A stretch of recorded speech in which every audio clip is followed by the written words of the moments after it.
나는 곧 부활이요 생명이라 말씀하신 예수님, 주님 안에 우리가 진정한 생명이 있음을 발견하게 하시고 주를 믿고 영원한 부활의 영광에 동참하게 해주시니 감사를 드리옵나이다.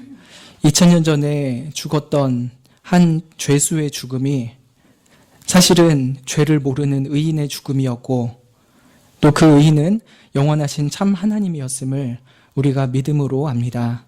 이 하나님이시며 또한 완전한 의이신 예수 그리스도께서 십자가에 죽으실 때 우리를 위하여 죽으시고 또 주님께서 다시 살아나실 때 우리를 위하여 다시 살아나심을 믿나이다.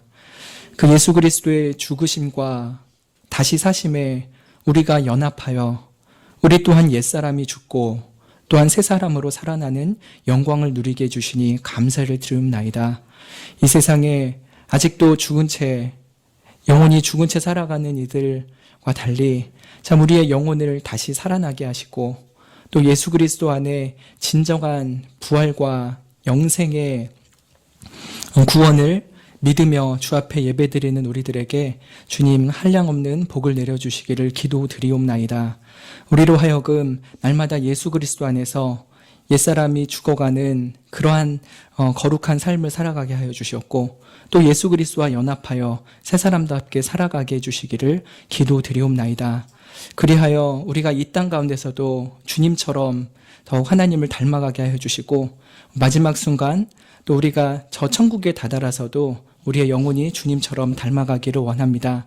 또한 우리가 참 죽을 때 육신은 이 땅 가운데 잠시 남게 될지라도 주님 다시 오실 그날 우리 땅에 있던 우리의 몸까지도 부활하여 영원한 천국에 함께 가게 될 줄로 믿나이다.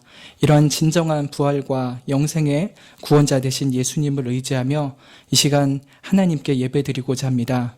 우리의 모든 마음과 정성을 받아주시옵고 하나님 홀로 영광 받아주시기를 기도드리옵나이다. 예수 그리스도의 이름으로 기도합니다. 아멘. 오늘 함께 나눌 말씀은 요한복음 21장입니다.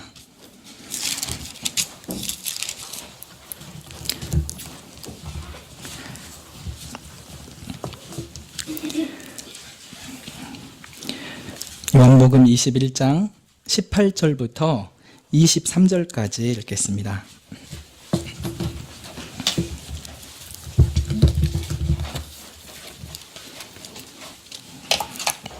(21장) 18절부터 23절 교독하시고 마지막 23절은 함께 읽겠습니다.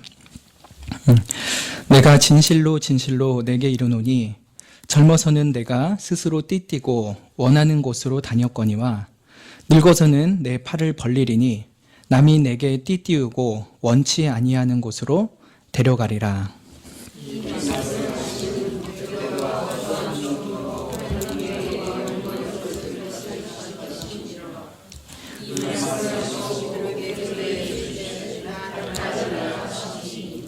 베드로가 돌이켜 예수의 사랑하시는 그 제자가 따르는 것을 보니 그는 만찬석에서 예수의 품에 의지하여 주여 주를 파는 자가 누구오니까 묻던 자러라.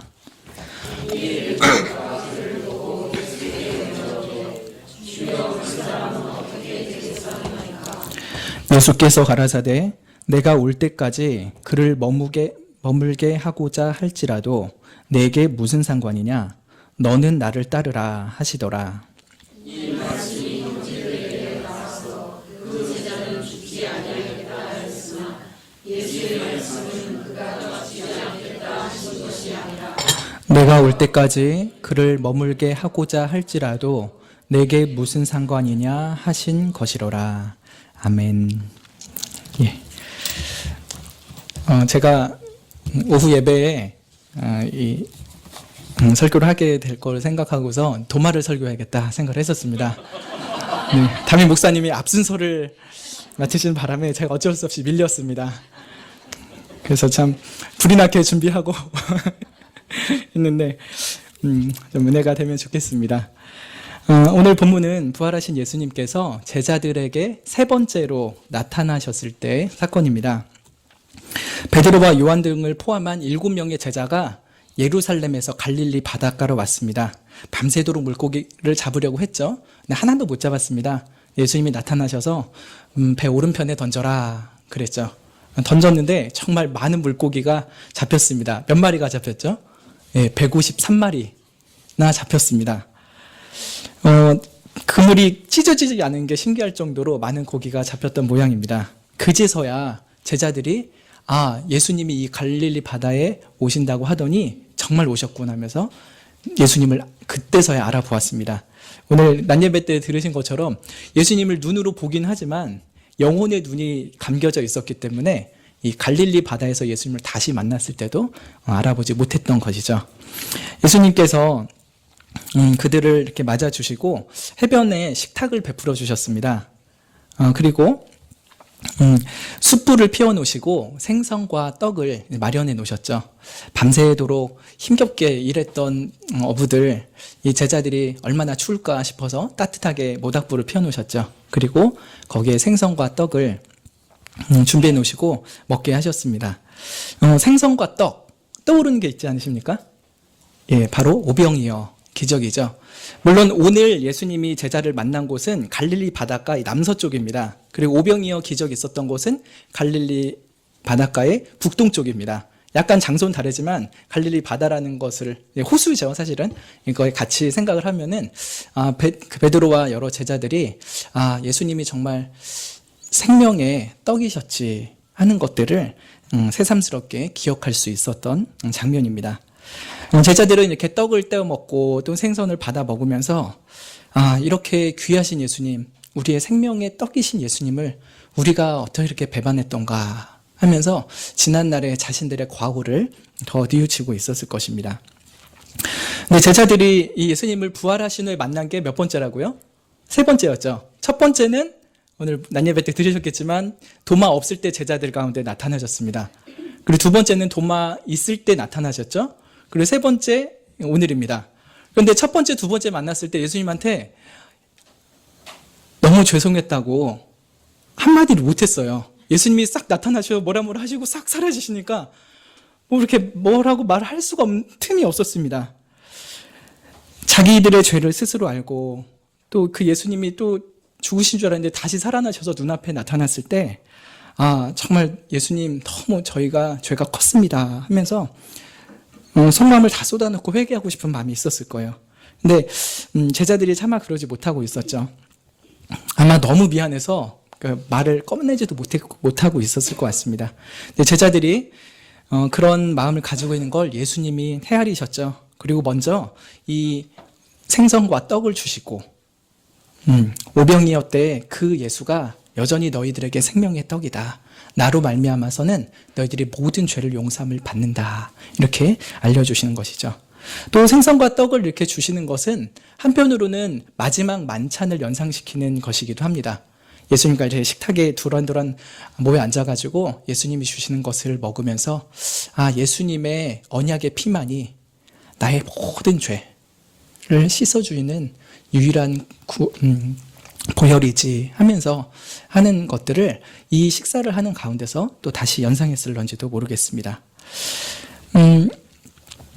예수님은 이 아침 식사를 통하여서 제자들의 자책감을 씻어주기를 원하셨던 거죠. 그제서야 제자들의 마음이 좀 녹습니다. 스스로 자책하면서 닫았던 그 마음을 조금씩 열기 시작하죠. 또 꽁꽁 얼어붙었던 그 마음이 조금씩 녹기 시작합니다.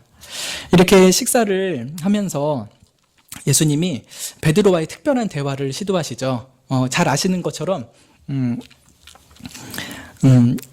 요한의 아들 시몬아, 네가 이 사람들보다 나를 더 사랑하느냐 이렇게 3번 물으셨던 것이죠.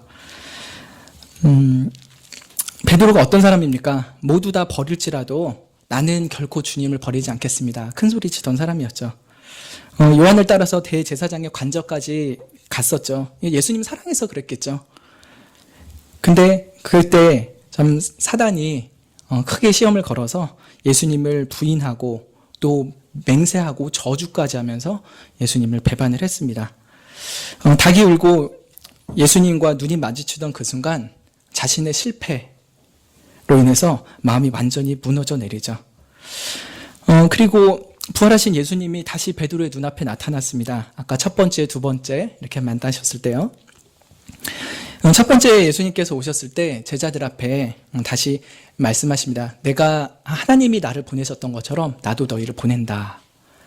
이 첫 번째 다시 만나셨을 때 제자들의 사명을 재확인해 주신 거죠. 그리고 거기에 더하셔서 숨을 내쉬면서 성령을 받으라 하셨습니다. 사명을 주실 뿐 아니라 사명을 감당할 수 있는 성령의 충만함도 주실 것을 이렇게 예고해 주신 거죠.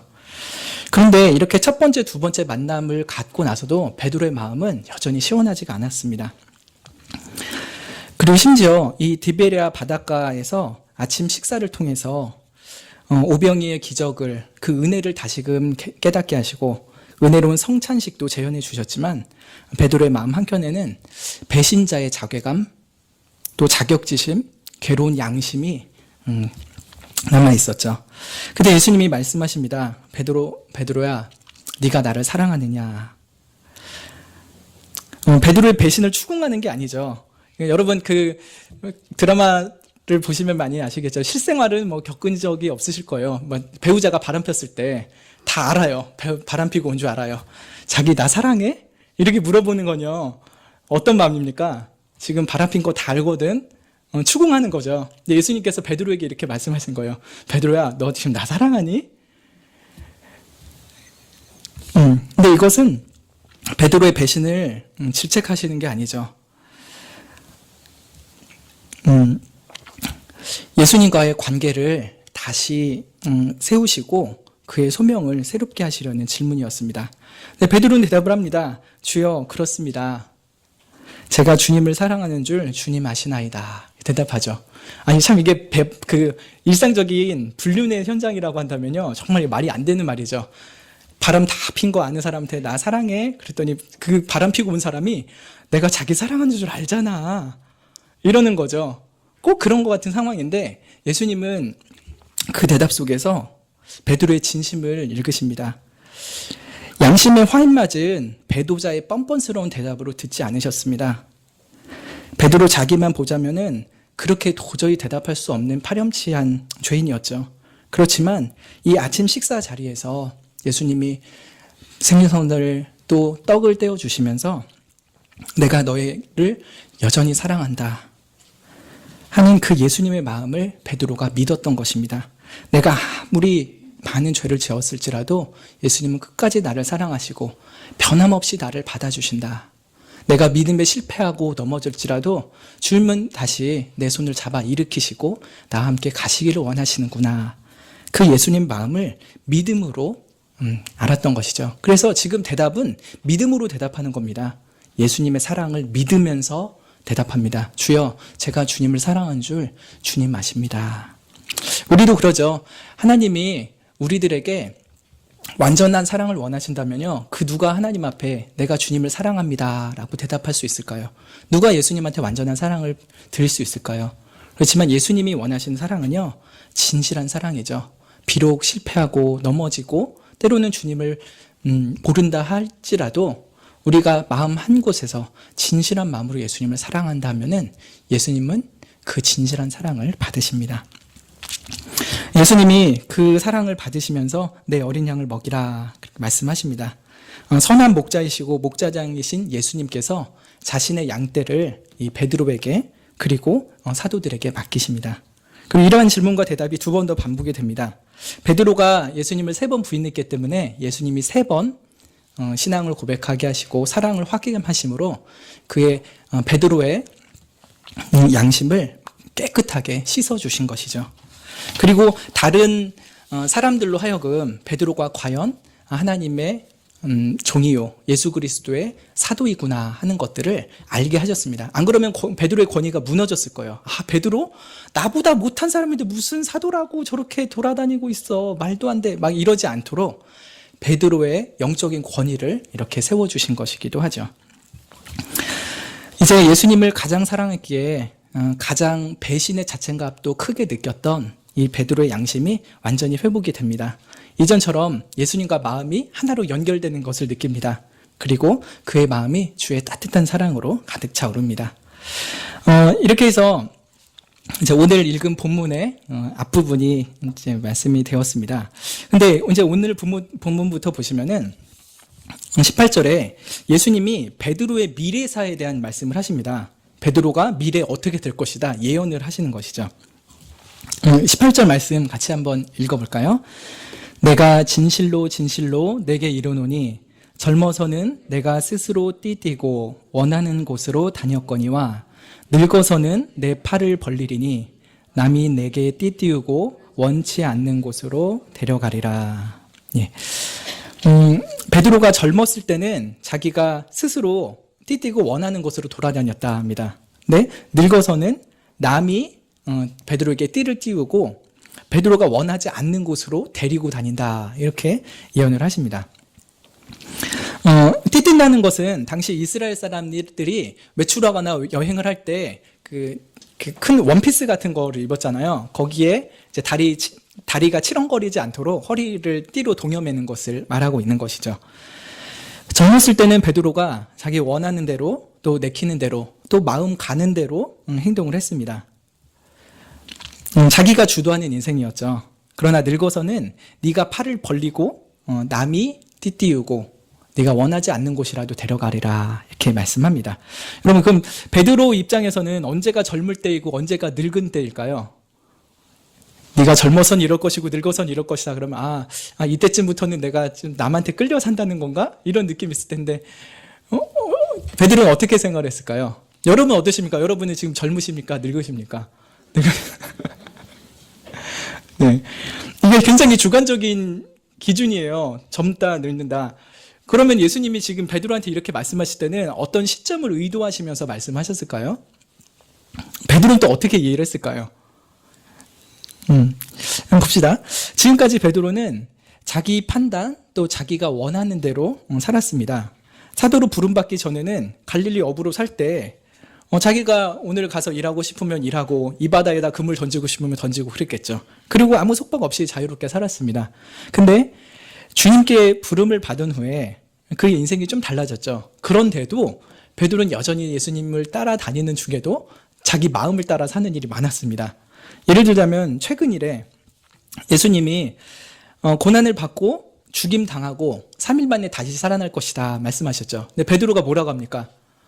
예수님 말씀이 그러하시다면 그렇게 믿고 따르겠습니다. 그렇게 마음의 준비를 하고 있겠습니다. 안 그러죠? 뭐라고 합니까? 주여 그리 마옵소서 그런다고요.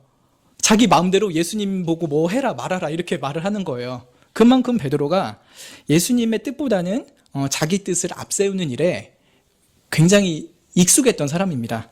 예수님 말씀에 고지 곧대로 따라 사는 일이 익숙하지 않았던 사람이에요. 또 예수님이 잡히시던 현장에서 베드로가 어떻게 합니까? 검을 가지고서 대제사장의 종 말고의 귀를 자르죠. 사실은 많은 주석학자들은 목을 치려고 했었는데 말고가 이제 반사신경으로 피하는 바람에 스쳐서 귀만 잘렸다 이렇게 얘기를 합니다. 그렇죠. 앞에서 칼로 휘두르는데 가만히 있는 사람이 별로 없잖아요. 예수님 빼고 이렇게 딱 피하다가 이렇게 했을 거예요. 근데 예수님이 그것을 시몬 베드로에게 명하신 것입니까? 시몬 베드로 마음대로 한 겁니다. 그래서 예수님이 그제서야 말리시죠. 검을 집에 꽂아 넣어라. 아버지께서 주신 잔을 내가 마시지 않겠느냐? 이렇게 말씀하십니다. 베드로는 예수님께 부름을 받고 예수님을 따라다니는 순간조차도 정말 예수님 말씀대로 곧대로 순종하는 일이 참 익숙하지 않았던 사람이죠.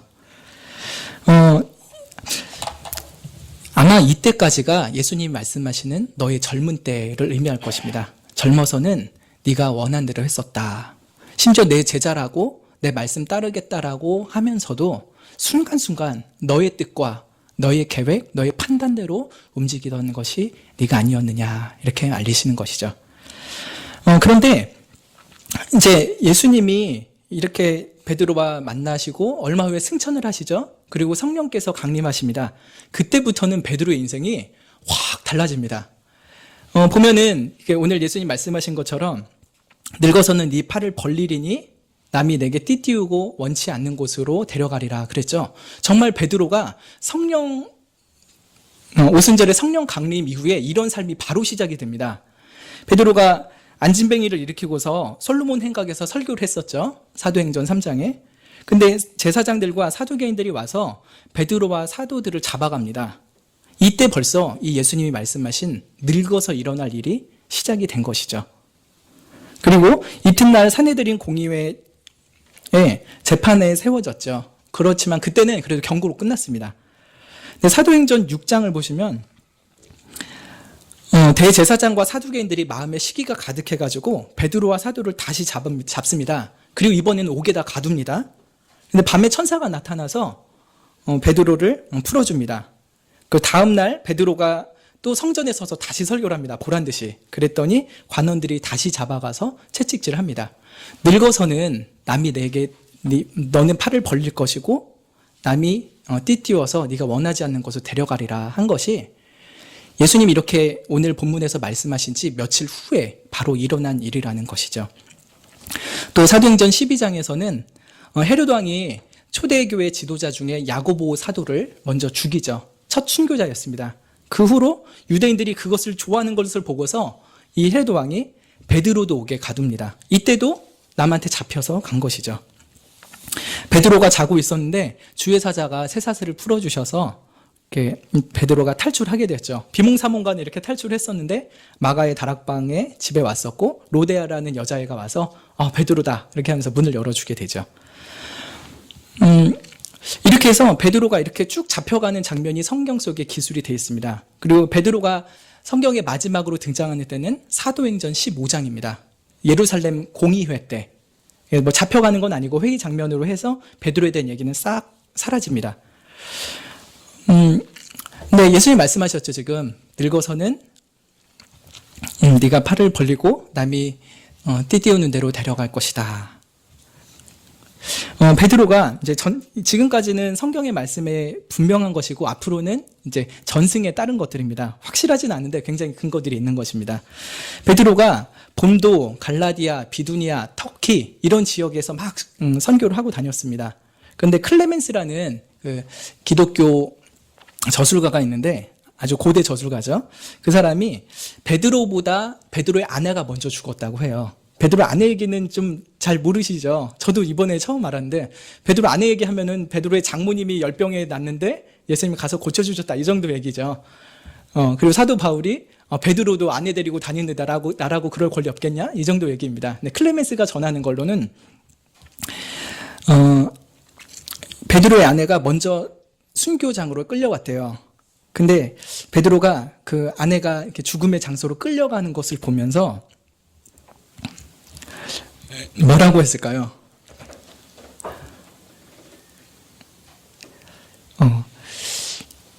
베드로는 이런 마음이었대요. 아내가 자기보다 먼저 하나님이 주신 본향에 먼저 들어가는 것을 보면서 위로와 격려를 가득 담아서 이렇게 한마디 했다고 합니다. 여보, 주님을 기억하세요. 그러면서 아내가 끌려간 거죠. 그리고 이제 베드로가 어떻게 죽었는지는 유세비우스라는 역사가가 이제 기술을 합니다. 네로 황제의 핍박이 시작됐을 때 베드로가 로마에서 잡힙니다. 그런데 어떻게 감히 주님과 같은 자세로 죽을 수 있냐? 그래가지고 이제 십자가에서 자기를 거꾸로 매달라다 한 거예요. 근데 확실한지는 모르겠는데 예수님은 T자형 십자가였죠. 근데 베드로가 죽었던 건 X자라고 해요. 아마 이렇게 사지를 이렇게 벌리고 있었겠죠. 근데 이거를 거꾸로 이제 180도로 딱 돌려놓은 채로 그렇게 해서 죽임을 당했다고 합니다. 예수님이 말씀하신 그대로죠. 늙어서는 네가 팔을 벌리리라. 네. 근데 이게 여러분 벌린다는 게 우리나라 번역으로는 팔을 벌린다니까 이렇게잖아요. 팔을 벌린다는 거. 근데 이 원어로 다른 식으로 보자면은 팔을 앞으로 내민다 이런 식입니다. 그러니까 어떤 사람들은 이 18절 또 19절 오늘 말씀 보실까요? 19절에 보면은 이 말씀을 하심은 베드로가 어떠한 죽음으로 하나님께 영광을 돌릴 것을 가리키심이로라. 그래서 죽음의 장면이 팔을 이렇게 벌리고 있는 거다. 십자가에서 죽을 것, 그 죽음의 모양까지도 예수님이 정확하게 예언하신 거다. 이렇게 생각을 하기도 합니다. 근데 이렇게 벌린다라기보다는 내민다라는 식으로 생각을 하면요, 약간 의미가 달라집니다. 벌린다라고 하면 죽음의 순간을 예언하신 거잖아요. 근데 내민다, 내 팔을 내밀다라고 하면은 죽음의 순간뿐만 아니라 베드로가 이렇게 사도행전 2장, 6장 이런 곳에 있었던 것처럼 예수님을 전하다가 잡혀간 이런 장면들 하나하나까지도 다 포함이 되게 되는 것이죠. 그래서 예수님이 베드로야, 너 네 팔을 내밀고 남이 네가 원하지 않는 곳을 끌고 다닐 것이다. 이렇게 말씀하시고 마지막에는 이 팔까지도 벌려서 죽임 당할 것을 다 포함하셔서 말씀을 하셨습니다. 근데 여러분, 여기 중요한 것이 있습니다. 여기서 남이 내게 띠띠운다라고 했죠. 여기서 남이 누구일까요, 여러분? 남. 다른 식으로 번역을 하면 다른 사람 이렇게도 할 수 있겠지만 여기서 남이라고 했을 때 1차적으로는 정말 그런 사람들이죠. 유대인의 관원들 또 로마의 병정들이 남입니다. 이 베드로를 이렇게 끌고 가는 것이죠. 베드로가 원치 않는 곳으로 그렇게 데리고 다닙니다. 베드로가 참 원치 않는 캄캄한 감옥으로 또 마지막 순간에는 스산한 십자가의 처형장으로 끌려가는 것이죠. 그러나 근원적으로는 이 남은 하나님을 의미할 것입니다. 얼핏 보면은 사람들이 베드로를 핍박하고 베드로를 죽음으로 넘긴 것이죠. 그렇지만 근원적으로는 하나님께서 베드로에게 그런 인생을 주신 것이죠. 베드로는 하나님의 은혜와 예수 그리스도의 사랑에 붙잡혔습니다. 하나님이 그의 사랑으로 베드로의 손을 꼭 묶으시고 하나님의 영광을 위한 곳으로 여기저기 데리고 가신 것이죠. 때로는 캄캄한 감옥으로, 또 때로는 채찍을 맞는 자리로, 또 때로는 마지막 순간에는 십자가에 못 박히는 그 장소까지 하나님이 친히 띠띠우시고 이 베드로를 데리고 다니십니다. 그래서 베드로는 하나님이 이끄신 대로 삽니다. 설교하라면 설교하고, 잡혀가라 하면 잡혀가고, 죽으라 하면은 죽는 것이죠. 남이 너에게 띠띠우고 원치 않는 곳으로 데려가리라 합니다.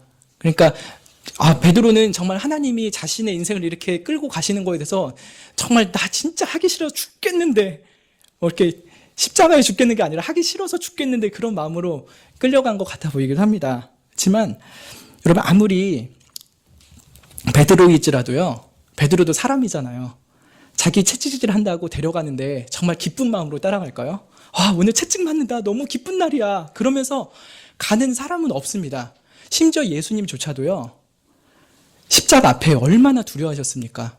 주님, 할 수만 있으시거든 이 잔을 제게서 옮겨주십시오 말하는 것이 진정한 인간의 본능입니다. 자기 보호 본능이죠. 그러니까 베드로가 하나님이 자기 인생 가운데 띠띠우고 이렇게 가실 때 늘 행복했던 것만은 아니었을 거예요. 때로는 너무 피하고 싶고 이것만큼은 안 당하고 싶고, 그럴지라도 정말 내가 원치 않아도 하나님 원하신다면은 그 하나님의 사랑에 매여 제가 가겠습니다 하면서 이끄신 대로 가는 것이죠. 그래서 이 베드로를 묶었던 띠는요, 하나님의 은혜예요. 또 예수 그리스도의 사랑이죠. 그 하나님의 사랑과 예수 그리스도의 사랑이 베드로의 온 영혼을 감싸고 또 그것을 굳게 붙잡아서 베드로가 마지막 순교의 현장까지 갈 수 있도록 은혜를 주신 것입니다. 그래서 인간적으로는 너무나도 피하고 싶은 이 십자가의 고통을 오히려 더 배가하면서까지 거꾸로 매달려서 죽기를 자청했던 것이죠. 우리의 인생이 참 어떠한 삶이 되어야 될까 싶습니다. 젊어서는 우리가 원하는 대로 이 모양 저 모양으로 살죠. 그렇지만 늙어서는, 여기서 늙는다는 것은 신앙이 성숙한다는 걸 의미합니다. 신앙이 성숙한다는 건요, 내 마음대로 산다는 것이 아니라 하나님이 이끄시는 대로 산다는 것입니다. 때로는 내가 원한 대로 가지 못할지라도 주님이 띠띠우시고 나를 데려가신다면 죽음의 골짜기까지라도 따라가겠습니다 하는 마음이 바로 베드로에게 주신 마음이고 우리들에게도 갖기를 원하시는 마음입니다. 19절 하반절에 이 말씀을 하시고 베드로에게 말씀하십니다. 나를 따르라 그럽니다. 너 이제 죽을 거야, 이런 식의 얘기를 하셨는데 예수님이 나를 따르라 그럽니다. 예수님 아마 식탁 자리에서 일어나신 것 같아요. 이제 밥 식사 다 끝났으니 일어나자. 그래, 나 따라와. 이러시는 거죠. 예수님이 이렇게 딱 출발하면서 나를 따르라 그러는데 이게 그냥 말로만 나를 따르라 것이 아니라요. 또 영적인 의미도 있겠죠. 내가 그랬듯이 내가 나를 부인하고 내 십자가를 졌듯이 너도 너를 부인하고 너의 십자가 지고 나를 따라오라. 그 십자가가 아무리 무겁고 아무리 힘겨워도 그거 내팽겨치지 말고 끝까지 지고 와라. 이렇게 말씀을 하십니다. 이것이 베드로에게는 굉장히 달리 들렸을 수도 있어요. 우리는 그냥 나를 따르라 이렇게 쓱 지나가는데요. 예수님께서 예전에 내가 이제 아버지께로 간다 이런 말씀 하셨었죠. 요한복음 13장 36절에는 베드로가 이렇게 말합니다. 주님 어디로 가십니까? 물어봅니다. 근데 예수님이 내가 가는 곳에 너 지금은 못 따라온다? 나중에는 따라올 거야. 이렇게 말씀하십니다. 지금은 못 따라온다. 후에는 따라오리라. 나중에는 따라오리라. 그랬죠. 근데 베드로가 그때는 발끈했습니다. 주님, 제가 왜 지금은 못 따른다는 말씀입니까? 주를 위해서 목숨까지도 바친다니까요? 그랬죠. 근데 예수님이 네가 나를 위해서 목숨을 버리겠다고? 내가 진짜로 말하는데 닭 울기 전에 나를 3번 부인할 거야. 말했습니다. 나를 따라오리라. 그때 따라올 수 없었고요. 베드로는요. 언제? 후에는 따라오리라는 말씀이 지금 오늘 본문에야 응하게 된 것이죠. 그래서 자기 혈기로 자기 자신감이 있었고 자기 사랑, 자기 믿음을 믿었던 것이죠. 그래서 주님 왜 저는 못 따라갑니까? 라고 했을 때 베드로는 예수님을 믿었다기보다는 자기를 믿은 거예요. 자기 실력, 자기 신앙, 자기 열심, 자기 열정을 믿었죠. 그러나 그때는 못 따라온다고 말씀하셨습니다. 근데 후에는 따라오리라 했습니다. 그 후에는 언제입니까? 자기가 영적으로 완전히 실패했을 때, 내 믿음이 정말 보잘것없구나. 내 깐에는 예수님 정말 사랑한 줄 알았는데 내 목숨보다 예수님 사랑하지 않았구나. 그런 처절한 영적 실패와 좌절, 절망을 경험한 후에야 비로소 예수님을 따라올 수 있게 된 것입니다. 그래서 예수님이 오늘 본문에서 나를 따르라 라고 했을 때는 이제야 베드로가 예수님을 따를 준비가 된 것이에요. 젊어서는 자기 원한 대로 다녔던 사람이라면은 이제는 예수님의 원대로 하나님의 뜻대로 살아가고자 하는 마음의 준비가 된 것이죠. 그 준비는요, 많은 실패 속에서 다듬어진 것입니다. 우리 그렇죠. 막 신앙생활하다 많이 실패하면 난 왜 이렇게 맨날 넘어지고 좌충우돌하고 실패만 하고 있을까? 난 언제 영적으로 승리해볼까? 그런 생각이 드는데요. 여러분 오히려 지금의 실패는요, 나중에 예수님을 온전히 따르게 되는 연습의 시간일 수도 있습니다. 이런 연습이 없었다면요, 베드로처럼 되지 못할 거예요. 베드로의 넘어짐이 있을 때 베드로의 따름이 있었던 것처럼요, 우리의 넘어짐이 있어야 우리가 예수님을 진정으로 따를 수가 있게 되는 것입니다.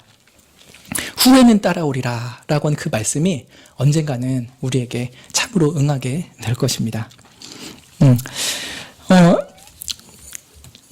그래서 예수님은 이제 네가 너의 영적인 무능함을 철저하게 깨달았고 오직 하나님만 의지하고 하나님만 믿으면서 살아가야 되는 신실한 사도로 준비되었으니 이제는 나를 따라라 이렇게 말씀하십니다.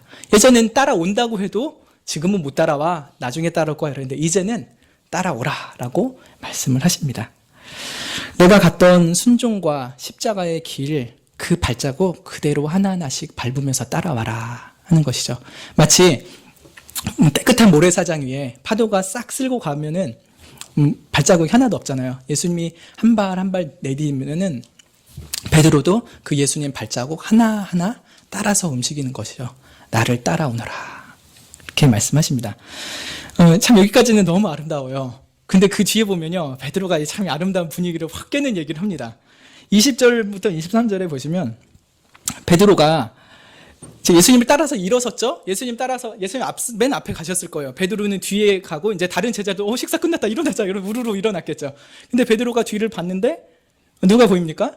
예. 예수님이 사랑하시는 그 제자입니다. 이 표현이 참 그래요. 제가 참 성경을 보면요, 베드로는 예수님을 너무 사랑했던 사람이에요. 근데 요한은 예수님이 너무 사랑했던 사람이에요. 그죠?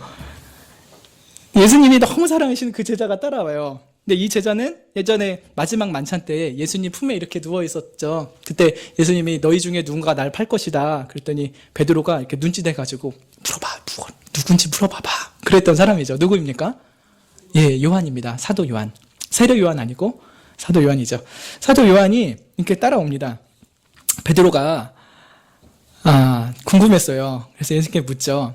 21절에 주여 이 사람은 어떻게 되겠삼나이까 묻습니다. 예수님 쟤는요? 이러는 거죠. 이 질문을 왜 했을까요, 베드로가?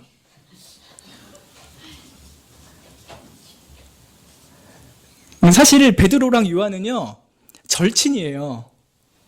사실은 삼총사거든요. 12제자가 있지만 그 중에서 삼총사가 있습니다. 베드로, 요한, 야고보. 예수님이 특별히 이 세 사람을 더 총애하셔가지고요. 다른 9명은 안 데려가는 자리에 비밀스럽게 데리고 다니셨습니다. 마치 이렇게 사랑하는 사람이 있으면 혼자 걔네들만 이렇게 맛집 데려가고 이러는 것처럼 이들에게 회당장 야이로의 딸이 죽은 적이 있었죠. 그 딸을 부활시키는 장면, 그 현장에 이 세 명만 데리고 왔습니다. 베드로, 요한, 야고보. 또 예수님이 변화하셨을 때 있잖아요. 그때도 이 세 사람만 있었습니다. 그리고 겟세마네 동산에서 마지막 기도 드리실 때도 이 세 사람만 제일 가까이 데려가셔서 기도하셨죠. 그러니까 이 세 사람은 물론 다른 9명과도 잘 어울렸겠지만 이 세 사람의 뭔가 다른 영적인 교감이 있었을 것 같아요. 다른 사람한테 아직은 말씀하지 말라니까 말 못하는데 그때 너무 신기하지 않았냐?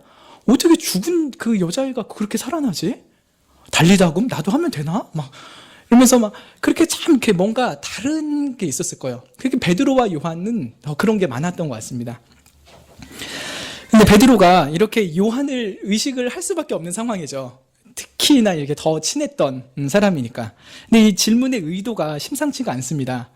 어떻게 생각하십니까? 이렇게 좋은 마음으로 질문을 했을까요?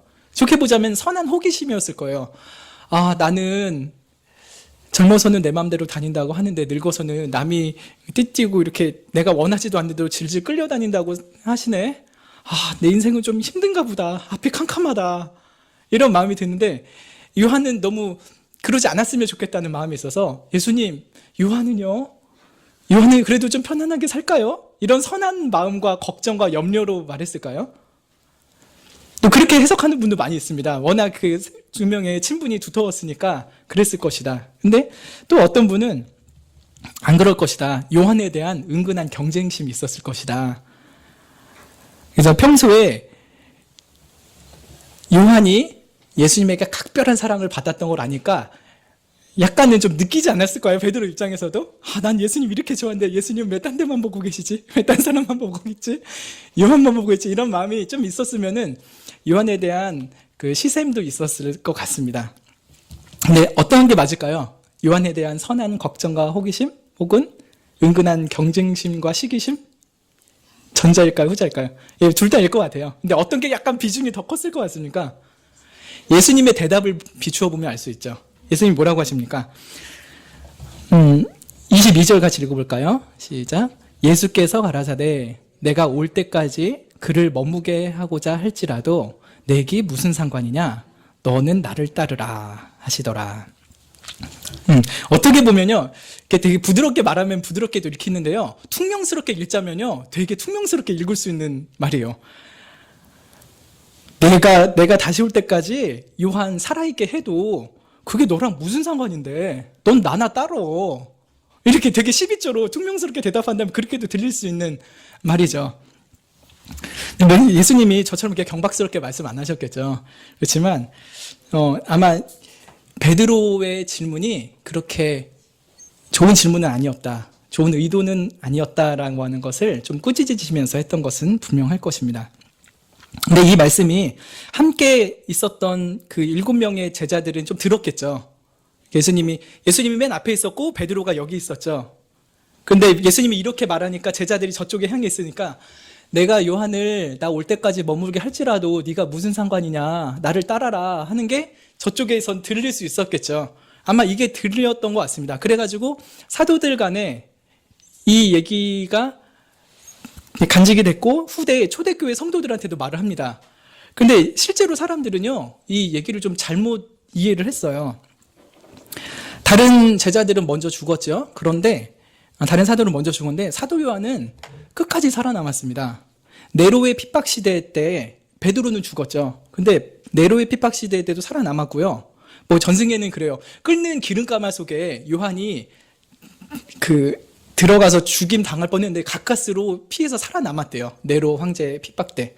그건 확실하지 않습니다. 성경에 기록된 건 아니니까. 근데 어쨌든 그때는 살아남았고, 그 다음에 도미티안 황제 때 엄청난 또 핍박이 있었는데, 그때는 반모섬에 유배를 가죠. 반모섬에 가서 뭐 했습니까? 사도 요한이? 요한계시록을, 마지막 성경을 쫙 썼던 것이죠. 그렇게 했는데, 도미티안 황제가 AD 96년에 죽었습니다. 그럼 예수님이 돌아가셨을 때가 한 AD 30년쯤 될 거예요. 30년, 31년쯤. 그럼 그 후로 몇 년쯤 흐른 겁니까? 거의 85년, 아니다. 죄송해요. 66년, 5년 이 정도 되겠죠. 요한이 예수님 이렇게 돌아가실 때 당시 나이를 제일 작게 잡아서 한 25살이라고 해도요. 이 AD 96년 때면 몇 살쯤 됩니까? 65에 25면 한 90살쯤 되죠. 그 당시로서는 굉장히 장수하는 사도였습니다. 그러니까 초대교회 때 성도들은요, 요한을 보면서 봐봐, 그 사도들이 들었던 그 얘기 너희들도 들었지.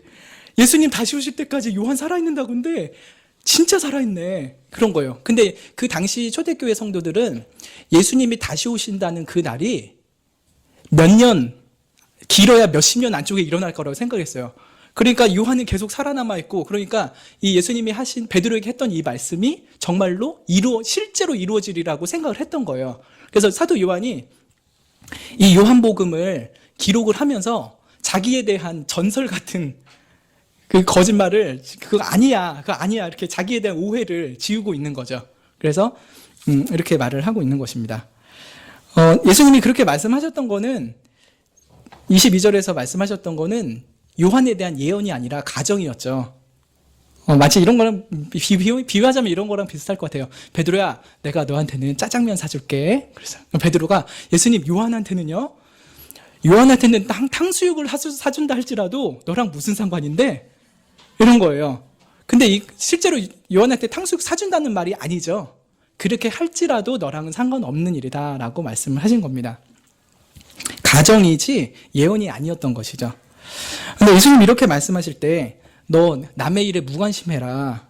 너만 생각하고 살아라. 이렇게 어떻게 보면은 영적인 이기주의, 개인주의를 조장하신 말씀이었을까요? 요한이 어떻게 되는 상관하지 말어. 너나 잘 살아. 너나 잘해. 이런 말씀이었을까요? 그건 아닐 거예요. 예수님은 다른 성도들을 돌아보고 형제의 믿음이 어떤지를 늘 돌아보라고 말씀을 많이 하시죠. 또 히브리서에도 서로 돌아보아 사랑과 선행으로 격려해라 그럽니다. 옆에 있는 성도 어떻게 살든 간에 나만 신앙생활 잘하면 돼. 이거를 예수님께서 칭찬해 주시는 게 아닌 거예요. 옆에 있는 사람도 잘 돌봐야 되죠.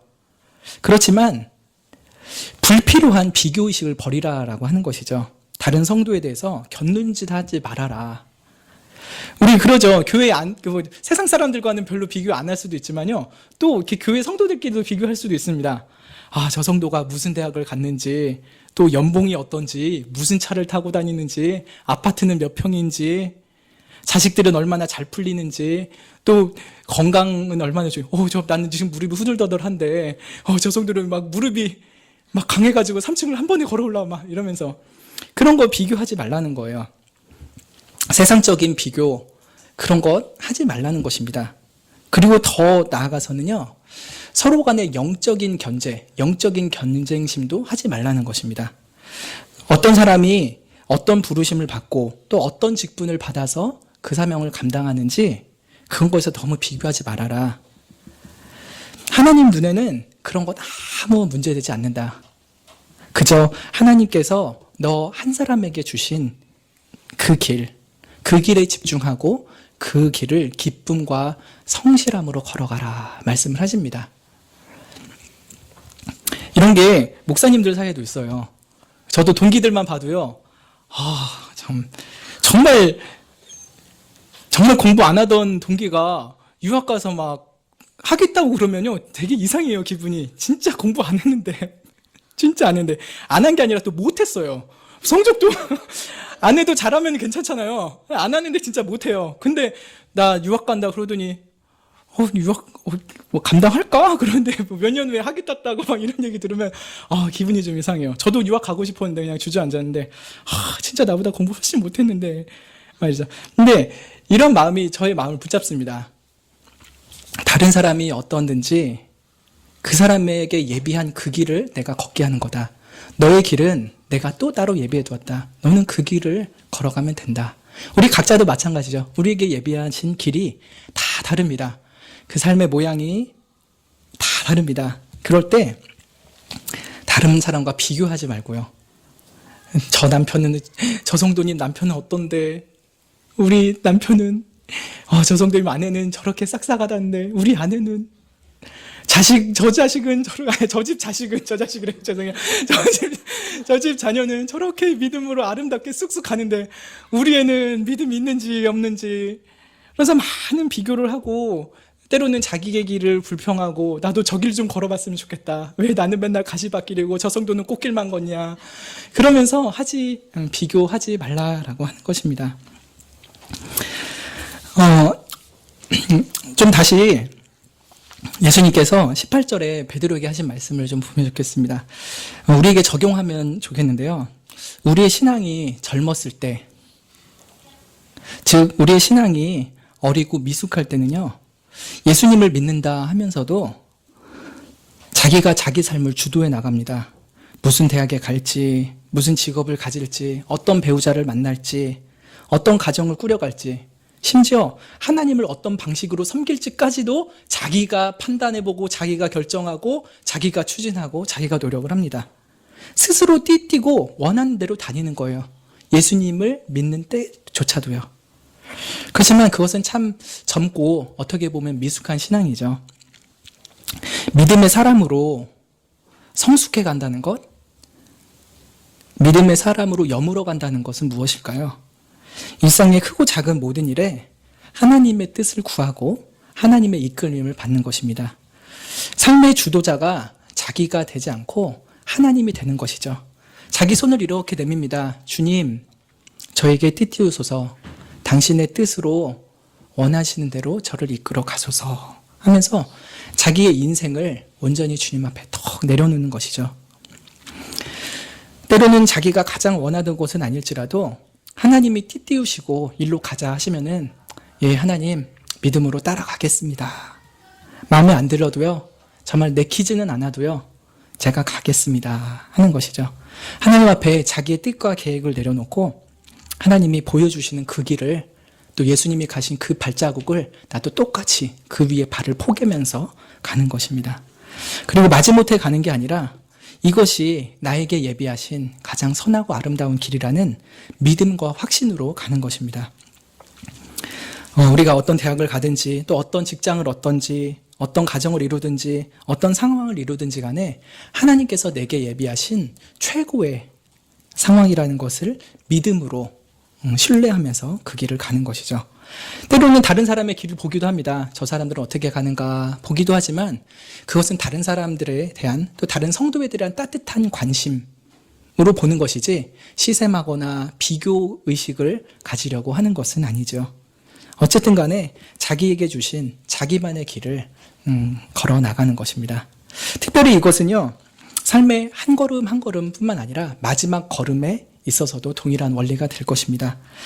삶의 마지막 순간까지 하나님이 우리에게 정하신 바가 있습니다. 베드로의 마지막 순간을 하나님이 정하셨죠. 어느 시간에 어느 장소에서 어떠한 방식으로 죽을 것까지 하나님이 다 정해놓으셨습니다.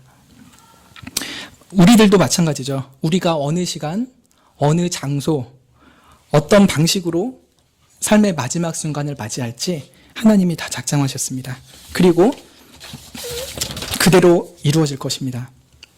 저는 대학교 때 제 죽음의 마지막 순간을 상상하곤 했었어요. 어느덧 노인이 되어서 제가 상상하는 제 마지막 순간 이런 거예요. 사이즈는 우리 교회보다 좀 작은 거예요. 이렇게 장의자 두 줄 있는 교회거든요. 제 생각에. 초여름 5, 6월쯤이에요. 너무 디테일하죠?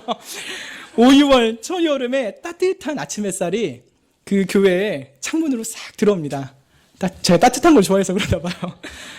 그리고 자그마한 이 시글교회 장의자에 왼쪽 중간쯤에 앉아가지고요. 지금 저 고수영 집사님, 송중희 집사님 앉은 그 정도 자리입니다. 거기 앉아가지고 지난 인생을 쭉 헤아려 보는 거예요. 어렸을 때 어떻게 태어나고 또 어떤 일을 겪고 또 대학교 때 예수님을 믿게 되고 또 헌신을 하게 되고 사역을 하게 되고 때로는 힘든 일도 있고 어려운 일도 있었고 또 가족을 이루고 가정을 이루고 또 아기를 낳고 키우고 그런 순간순간들이 다 스쳐 지나가겠죠.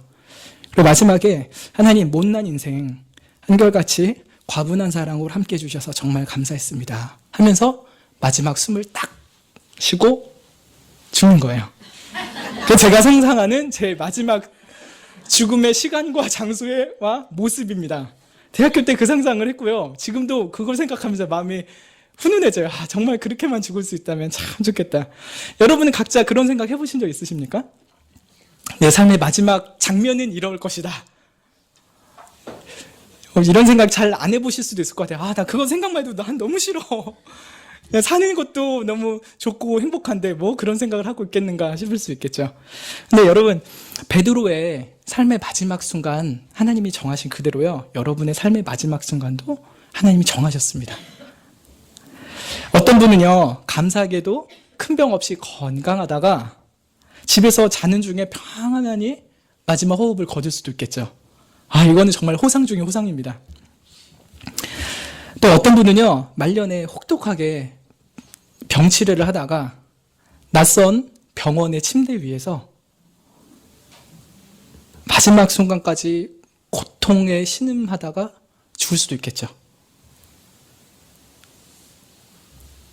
어떤 분은 즐거운 여행 중에 불의의 사고로, 교통사고나 그런 걸로 불의의 사고로 갑작스럽게 죽을 수도 있을 것입니다. 어떤 분은 선교의 현장에서 정말 베드로처럼 질질 끌려가가지고 무서운 처형을 당할 수도 있겠죠. 지금은 이 자리에 다 앉아가지고 함께 웃으면서 예배드리고 있지만요, 삶의 마지막 순간의 장면은요, 50분이면 50분 다 제각각일 것입니다. 여러분의 마지막 순간이 어떨런지 잘 모르겠습니다. 사랑하는 가족들의 품 안에서 따뜻하게 인사 다 나누고서 천국에서 보자 하고 가시게 될지, 아니면 아무 가족도 없이 홀로 쓸쓸히 외로운 방에서 죽음을 맞이하게 될지 우리는 모르죠. 우리의 마지막 순간의 모습이 어떨지는 알 수 없어도요, 한 가지 분명한 것이 있습니다. 그것은 하나님이 우리 성도의 죽는 것을 귀중하게 보신다는 겁니다. 그리고 각자의 마지막 순간을 통하여서 영광을 받으신다는 거예요. 베드로에게 말씀하셨죠. 19절에 요한이 이렇게 말했죠. 이 말씀을 하심은 베드로가 어떠한 죽음으로 하나님께 영광을 돌릴 것을 가리키심이로라 했습니다. 죽음의 모습은 참 비참하죠. 베드로. 세상에서 가장 잔인하고 흉악한 처형법이 십자가라고 해요. 그 위에 다른 것도 더 얼마든지 개발할 수 있긴 하겠지만 그 당시로서는 가장 흉악한 처벌이었습니다. 그러한 식으로 베드로가 죽음을 맞이하게 되는데, 그것을 요한은 뭐라고 표현하고 있습니까? 하나님께 영광이었다. 그의 마지막 장면은 하나님께 무한한 영광을 돌리는 장면이었다라고 말을 하고 있는 것입니다. 하나님의 뜻대로 젊어서는 자기 마음대로 살다가 이제는 하나님에게 온전히 메인바 되어서 하나님의 사랑에 붙들린 바 되어서 그 마지막 순교의 자리에까지 마다하지 않고 피 흘렸던 그 베드로 사도, 그를 통해 하나님의 사랑이 얼마나 큰지, 그 하나님의 사랑이 죽음조차 두려워하지 않게 만드는 강력한 구원이었음을 모든 사람들에게 보여준 것이었죠. 이렇게 우리의 각자의 마지막 순간은요, 모습은 달라도요, 한결같이 하나님의 영광을 드러내게 될 것입니다. 평안하게 집에서 잠을 자다가 숨을 거두는 성도들에게는 그의 자녀를 끝까지 선대하시고 좋은 것으로 위로해 주시는 하나님의 선하심의 영광을 드러내겠죠. 치열한 투병 생활 끝에 삶의 마지막 순간을 맞이하는 성도에게는 그 극한 고통을 잘 견디고 마지막 순간까지 믿음을 붙들게 하신 그 하나님의 신실하심의 영광을 드러내게 할 것입니다. 그리고 옆십자가 강도처럼 인생의 끝자락에서 극적으로 구원받은 성도에게는 택하신 자녀를 하나라도 잃어버리지 않는 하나님의 그 신실하신 영광을 드러내겠죠. 우리 각자의 삶의 마지막 장면은 하나님께 어떤 식으로 영광이 될까요? 예수님께서 이 베드로에게 하신 몇 마디 말씀은요, 우리 모두의 삶의 한 걸음 한 걸음이 어때야 할지, 또 마지막 순간은 어때야 될지를 우리에게 그림처럼 보여주고 있습니다. 실제로 베드로는 예수님의 이 말씀대로 살았습니다. 너는 나를 따르라 그러셨죠.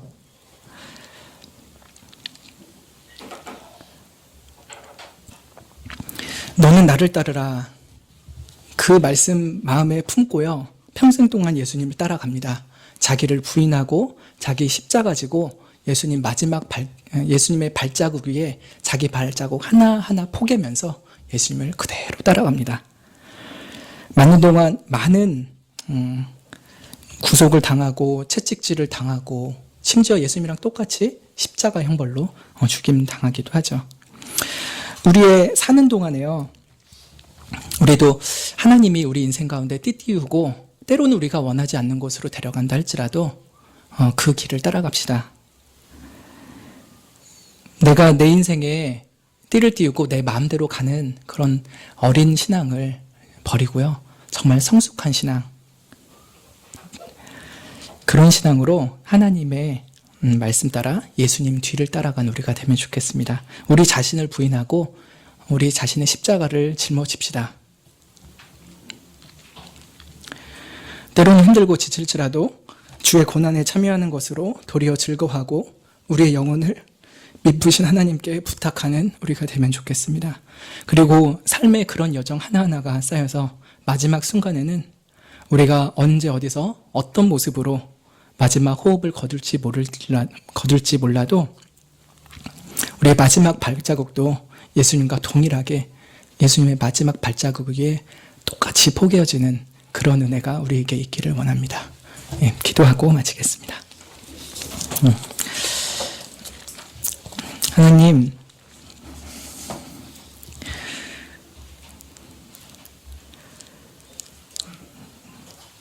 우리 인생을 우리가 스스로 띠띠고 돌아다니지 말게 하시고 그렇게 인생을 허비하지 말게 하시옵소서. 온전히 하나님이 띠띠우시는 대로 때로는 원하고 때로는 원치 않는다 할지라도 그 길로만 갈 수 있기를 원합니다. 예수님 말씀처럼 너는 나를 따르라, 그 말씀을 우리의 마음에도 새겨주시옵소서. 자기를 부인하고 자기 십자가 지며 예수님을 끝까지 따라갈 수 있는 우리들 되게 하여 주시기를 원합니다. 그래야 삶의 한순간 한순간 그리고 마지막 순간조차도 하나님께 모든 영광을 돌릴 수 있는 아름다운 성도의 삶을 주님께 올려드리게 하여 주시옵소서.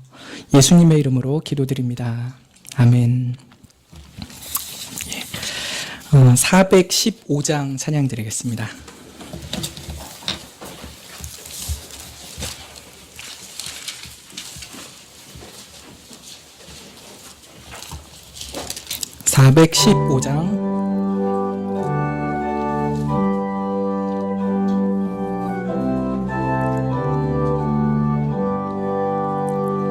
주 없이 살 수 없네 죄인의 구주여, 그 귀한 보배 피로 날 구속하시니 구주의 사랑으로 흘리신 보혈이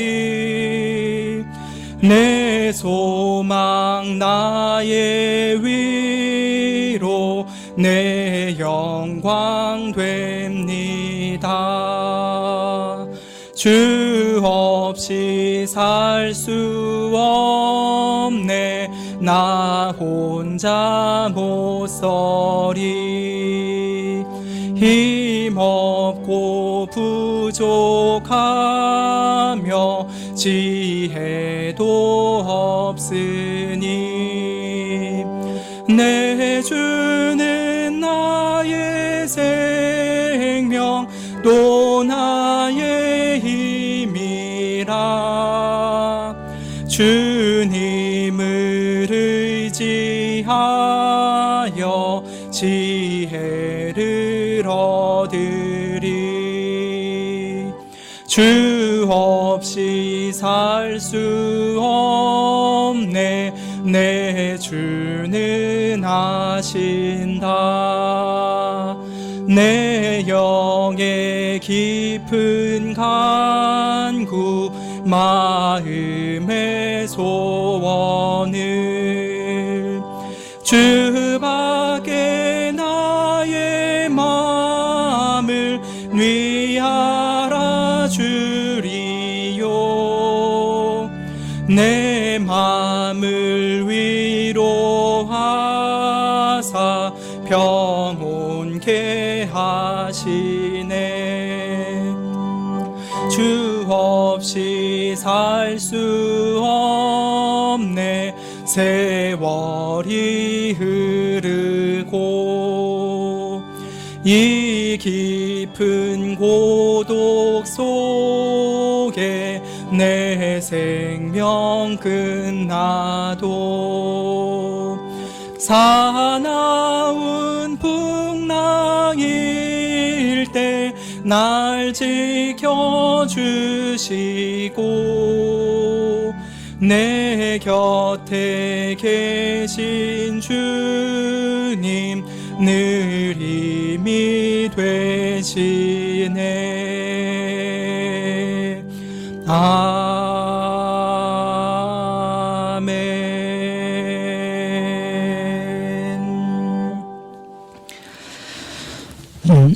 예, 유원유 장로님께서 좀 손가락을 다치셨습니다. 그래서 이렇게 왼쪽 손가락을 다치셔서 지금 병원에 입원해 계신데 좀 이렇게 베이셨어요. 많이 베이셨는데 이제 접합 수술을 하셨어요. 근데 잘 아물고 감각이 완전하게 빨리 돌아와서 일상생활하시고 또 직장생활 또 교회 섬기시는데 불편하지 않도록 위해서 기도해 주시기 바랍니다. 또 그 마음을 위로해 주시기를 기도해 주시기 바랍니다. 또 배인수 성도님의 아버님 배진성 성도님이 계십니다. 지금 세브란스에 입원 중이신데 많이 안 좋으세요. 병원에서 이제 더 이상 치료가 의미가 없다 할 정도로 이제 마지막 순간을 준비하고 계십니다. 한 3주 전쯤 예수님을 믿는다 고백하시고 세례를 댁에서 받으셨습니다. 마지막까지 그 암의 고통 속에서도 믿음 잃지 않고 정말 예수님 붙들고 의지하면서 하나님 나라에 올라갈 수 있도록 그 배진성 성도님을 위해서도 기도해 주시길 바랍니다. 예, 주기도문 하시고 그렇게 두 분 위해서도 더 기도해 주시면 좋겠습니다. 주기도문으로 주일 오후 예배를 마치겠습니다. 하늘에 계신 우리 아버지여, 이름이 거룩히 여김을 받으시오며 나라의 임하옵시며 뜻이 하늘에서 이룬 것 같이 땅에서도 이루어지이다. 오늘날 우리에게 일용할 양식을 주옵시고 우리가 우리에게 죄 지은 자를 사하여 준 것 같이 우리 죄를 사하여 주옵시고 우리를 시험에 들게 하지 마옵시고 다만 악에서 구하옵소서. 대개의 나라와 권세와 영광이 아버지께 영원히 있사옵나이다. 아멘.